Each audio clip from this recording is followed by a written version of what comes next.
আসসালামু আলাইকুম। বাংলাদেশের সেনাবাহিনীর প্রধান ওয়াকারুজ্জামান বলেছেন, যাদের জীবন বিপন্ন হয় তাদেরকে তারা আশ্রয় প্রশ্রয় দেন।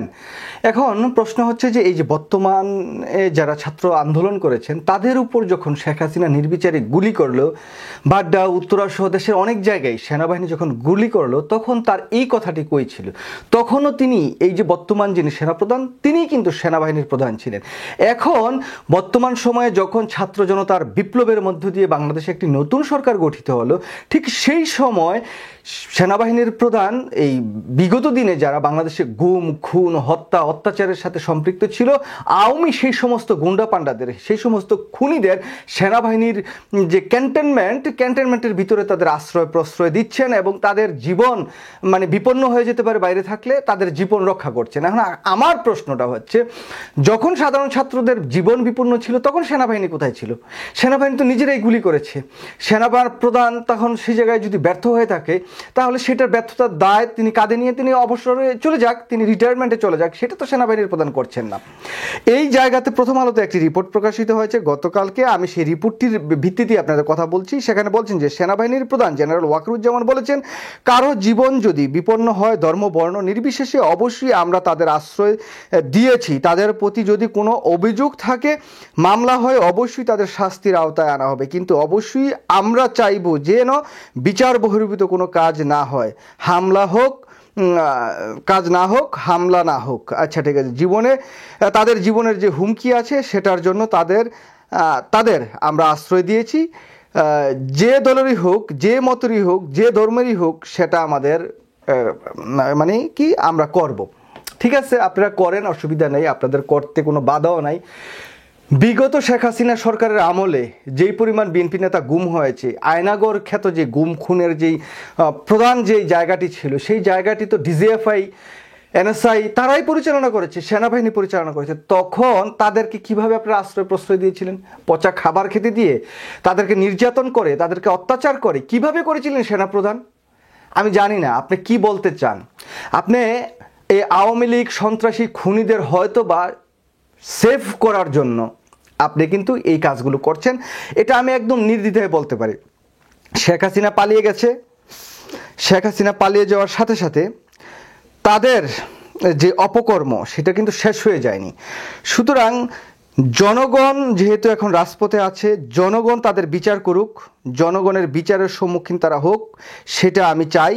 তার মধ্য দিয়ে যদি তারা বেঁচে থাকতে পারে, জনগণ যদি তাদের বাঁচিয়ে রাখে, তাহলে আমার আসলে কোনো কথা এই জায়গাতে অন্তত পক্ষে নাই। কারণ আপনারা শেখ হাসিনার খুনি সন্ত্রাসী বাহিনীদেরকে সেনাবাহিনীর ভিতরে, সেনা কুঞ্জে বা ক্যান্টনমেন্টের ভিতরে নিয়ে তাদেরকে হেফাজত করবেন, এটা কোনোভাবেই কাম্য নয়। সুপ্রিয় দর্শক শ্রোতা, আপনাদের আরেকটি বিষয় জানিয়ে রাখি, বাংলাদেশের এই মুহূর্তে ছাত্র জনতা এবং সেনাবাহিনীর কিছু লোক একসাথে মিলে একটি অভিযান চালাচ্ছেন, যে অভিযানটিতে ধরা যাচ্ছে যে সাবেক যিনি স্বরাষ্ট্রমন্ত্রী আছেন তার বাসা, তার আত্মীয় স্বজনদের যে বাসা, সেই বাসাগুলোতে তারা অভিযান চালাচ্ছে।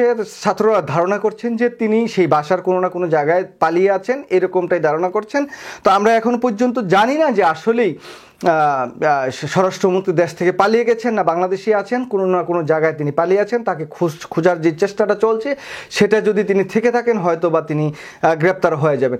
আরেকটি সংবাদ মাধ্যমে প্রচারিত হচ্ছে যে ওবায়দুল কাদের গ্রেপ্তার হয়েছেন। যদিও আমরা জানি যে ওবায়দুল কাদের দেশ থেকে পালিয়ে আছেন, বিভিন্ন সংবাদ মাধ্যমে এই সংবাদটি দিচ্ছেন, কিন্তু এটা সত্যতা তারা যাচাই করতে পারেননি যে ওবায়দুল কাদের গ্রেপ্তার হয়েছে, এবং বাংলাদেশ পুলিশের পক্ষ থেকে কিন্তু এই গ্রেপ্তার যে হয়েছেন সেটা বলতে পারেননি। দেখুন, কয়েকটি ইউটিউব চ্যানেলে আমি যে জিনিসটি দেখতে পাচ্ছি যে আমাদের বর্তমান যিনি রাষ্ট্রপতি আছেন চুপ্পু, এই চুপ্পু কিন্তু শেখ হাসিনার আরেক দলদাস, আরেক পাচাটা কুকুর। সুতরাং তাকে রাষ্ট্র ক্ষমতায় রেখে তিনি রাষ্ট্রপতি থেকে বাংলাদেশের যে খুব ভালো কিছু হবে সেটাও আমি মনে করি না। তারপরেও একটা সংবাদ খুব ঘুরপাক খাচ্ছে বিভিন্ন সোশ্যাল মাধ্যমে যে চুপ্পু পদত্যাগ করেছেন, এরকম একটি সংবাদ, কিন্তু এটার কোনো সত্যতা এখন পর্যন্ত কোনো পত্রপত্রিকায় আমরা দেখতে পাইনি।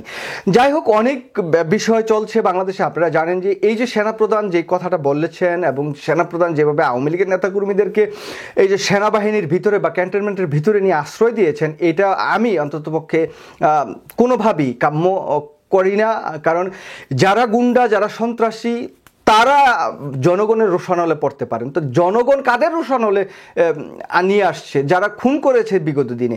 তো তাদের বিচার আসলে এই আইন আদালতের কতটুকু হবে আমি জানি না, কারণ এই আইন আদালতে এখনও কিন্তু আওয়ামী লীগ দালাল যারা আছেন তারা এখনও আছেন, যদিও বিচারপতি সহ বেশ কয়েকজন রিটায়ার্ড করেছেন। তারপরেও আমি চাই যে তাদেরকে জনগণের কাছে হস্তান্তর করুক, জনগণ তাদেরকে যেই শাস্তি দেয় শাস্তি দিবে, তারপরে আইনের আওতায় সোপর্দ করা হবে। কারণ এখন তাদেরকে সেফে রেখে তাদেরকে ক্যান্টনমেন্টের ভিতরে আরামে খাওয়া দাওয়া করিয়ে সেনাবাহিনী বরঞ্চ আওয়ামী দালাল বা শেখ হাসিনার যে দলদাস পাচাটা কুকুর, সেটাই কিন্তু তিনি আবার প্রমাণ করছেন। আশা করি তিনি তাড়াতাড়ি তাদেরকে হয় পুলিশের কাছে সুপর্দ করবেন, আর নয় জনগণের কাছে সুপর্দ করবেন। এই যে জিনিসটি যত তাড়াতাড়ি সেনা প্রদান করতে পারবেন তত তাড়াতাড়ি বাংলাদেশের জন্য মঙ্গল। কারণ এই চক্রান্ত, শেখ হাসিনার যে চক্রান্ত, সেটা কিন্তু চলছে। সেই চক্রান্ত থেকে বের হওয়ার জন্য এই ক্যান্টনমেন্টের ভিতরে আওয়ামী নেতাকর্মী থাকলে কোনোভাবেই এই চক্রান্ত শেষ হবে না।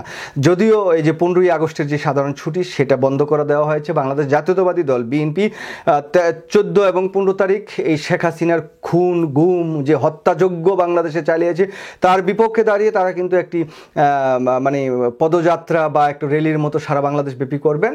তো আশা করি সব কিছু সুন্দরভাবে হবে। আর সেনাবাহিনীর যিনি প্রধান, আপনি খুব শীঘ্রই যত তাড়াতাড়ি সম্ভব তাদেরকে জনগণের কাছে হস্তান্তর করুন, কারণ না হলে জনগণ কিন্তু আপনাদের বিরুদ্ধে আবার ব্যবস্থা নিতে বাধ্য হবে। সবাই ভালো থাকবেন, সুস্থ থাকবেন, নিরাপদে থাকবেন। দেখা হবে নতুন কোনো ভিডিও নিয়ে। সেই পর্যন্ত আজকের মতো বিদায় নিচ্ছি। আল্লাহ হাফেজ।